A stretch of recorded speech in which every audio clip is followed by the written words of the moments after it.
नमस्कार, मी पूनम. न्यूज अनकटच्या बातमीपत्रात आपलं स्वागत. बातमीपत्राला सुरुवात करण्याआधी नजर टाकूयात हेडलाईन्सवर.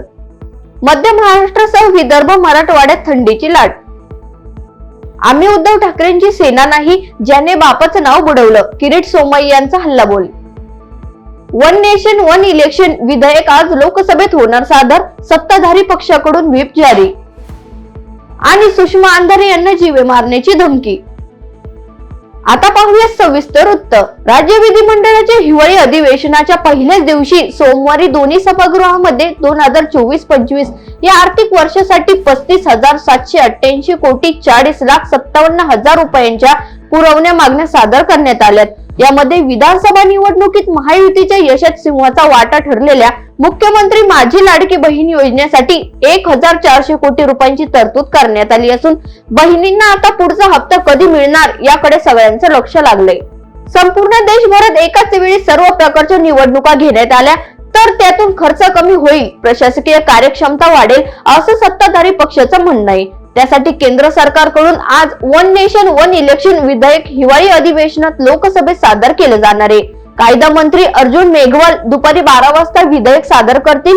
त्यासाठी भाजपनं आपल्या सर्व खासदारांसाठी व्हीप जारी केलं असून सरकारच्या विधेयकाला एनडीएच्या घटक पक्षाचाही पाठिंबा मिळालाय. तर दुसरीकडे विरोधकांनी या विधेयकाला कडाडून विरोध करण्याची योजना आखल्याचं कळतंय.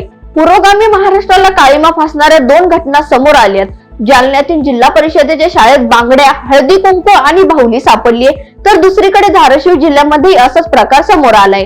जालन्यातील गोदी येथे जिल्हा परिषदेच्या शाळेतील वर्गांमध्ये बांगड्या, हळदी कुंकू वाहिलेली बाहुली शनिवारी आढळून आली असून शाळेत जादू टोण्यासारखं कृत्य केल्यामुळे विद्यार्थ्यांमध्ये भीतीचं वातावरण असल्याचं पाहायला मिळतंय. देशात उत्तरेतून येणारी शीतलहरी आता आणखी तीव्र झाली असून जम्मू काश्मीर सह उत्तरेकडील बहुतांश राज्यामध्ये शून्याखाली तापमान गेलंय. भारतीय हवामान विभागानं मध्य महाराष्ट्रासह विदर्भ मराठवाड्यात तीव्र थंडीच्या लाटेचा इशारा दिलाय. येत्या 24 तासात राज्यात 3 ते 5 अंशांनी तापमान घटण्याची शक्यता वर्तवण्यात आली आहे. बातमीपत्रात वेळ झाली छोट्याशा विश्रांतीची. पाहत रहा न्यूज अनकट. ऐतिहासिक वारसा लाभलेला मराठ मुलूक महाराष्ट्र. या महाराष्ट्राला विविध रंगी छटा आहेत. साहित्य, कला, पर्यटन, नृत्य, भाषा, संत परंपरा अशा विविधतेने तो नटलेला आहे. हीच गौरवशाली विविधता जपत स्वरंग मराठी केवळ महाराष्ट्राच्या सांस्कृतिक संहितेपुरते मर्यादित न राहता समकालीन नवकल्पनांवर आधारित कार्यक्रमांद्वारे मराठी मनोरंजन विश्वात स्वतःची एक अनोखी जागा निर्माण करत आहेत. मराठी मनोरंजन क्षेत्रातील उत्तम दिग्दर्शक, लेखक आणि निर्मात्यांच्या प्रतिभेचा पुरेपूर वापर करून मनोरंजनाचा आगळा वेगळा रंग उधळण्यास आम्ही सज्ज आहोत. स्वरंग मराठीचे उद्दिष्ट मराठी मनोरंजन क्षेत्रामध्ये मनोरंजनाची वहिवाट सोडून, रूढीवादी पद्धती तोडून मनोरंजनाचा समृद्ध अनुभव प्रदान करून देण्याचा आहे. म्हणूनच यात विविध पद्धतीचे मनोरंजक आणि माहितीपूर्ण कार्यक्रम स्वरंग मराठीवर बघता येतील. शेवटी एकच, धकाधकीच्या जीवनात धांगडधिंगा करण्यापेक्षा बसूया, हसूया, गाऊया, जगूया. नाती गोती श्रावण मोती गावामधले जीवंत रंग. नाती गोती श्रावण मोती गावामधले जीवंत रंग. चला जोडूया, चला पाहूया, जशी संस्कृती तसा स्वरंग. विश्रांतीनंतर पाहूयात उर्वरित बातमीपत्र. उद्धव ठाकरेंची अवस्था अशी झालीये की विधानसभेत निवडणुकीत त्यांच्या बनवाबनवीला वोट जिहादला धर्मयुद्धाने रोखलं आणि पराभूत झाले. त्यामुळे ते निराश होऊन पुन्हा हिंदुत्वाचा मुद्दा धरत स्टंटबाजी करतायत.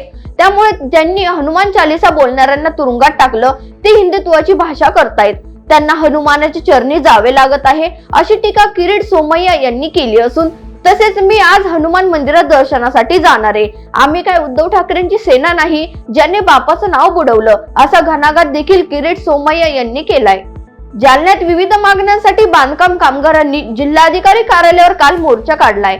महाराष्ट्र इमारत आणि इतर बांधकाम कामगार कल्याणकारी मंडळाने कामगारांसाठीची उपयुक्त असणारी सरकारी वेबसाईट नियमित सुरू करावी, खासगी कंपनीला बांधकाम कामगार मंडळाने दिलेलं काम बंद करावी अशी मागणी केली आहे. आपल्या मागण्या घेऊन कामगारांनी शहरातील गांधी चमन ते जिल्हाधिकारी कार्यालयापर्यंत विविध कामगार संघटनांच्या माध्यमातून एकत्र येत हा मोर्चा काढला. आपलं निवेदन जिल्हाधिकाऱ्यांना सादर केले. बीडच्या परळीतून व्यापारी डुबे अपहरण प्रकरणातील आरोपींना बेड्या ठोकण्यात पोलीस अधीक्षक अविनाश बारगळ यांच्या नेतृत्वाखाली टीमला यश आलंय. विशेष म्हणजे पळवलेले 10 तोळे सोन्याचे बिस्किट, नगदी 1,12,000 रुपये ही जप्त करण्यात आले. तसेच गुन्ह्यातील वापरलेली गाडी आणि एक गावठी कट्ट्यासह जप्त करण्यात आल्याची माहिती पोलीस अधीक्षक अविनाश बारगळ यांनी पत्रकार परिषदेत दिली. येथे 9 डिसेंबरला रात्री 9 ते 11:03 वाजण्याच्या दरम्यान 5 अनोळखी इसमांनी या गुन्ह्यातील फिर्यादी त्यांना त्यांची मोटरसायकल अडवून त्यांना गाडीत टाकून बंदुकीचा धाक दाखवून अपहरण केले. त्यांच्याकडे खंडणी म्हणून काही माल घेऊन गेले. तर या गुन्ह्याचं ह्या परळीसारख्या शहरात अशा प्रकारचे गुन्हा घडणं म्हणजे ही फार गंभीर घटना होती. याचा त्वरित पोलीस प्रशासनाने तात्काळ गंभीर दखल घेऊन याचा तपास सुरू केला.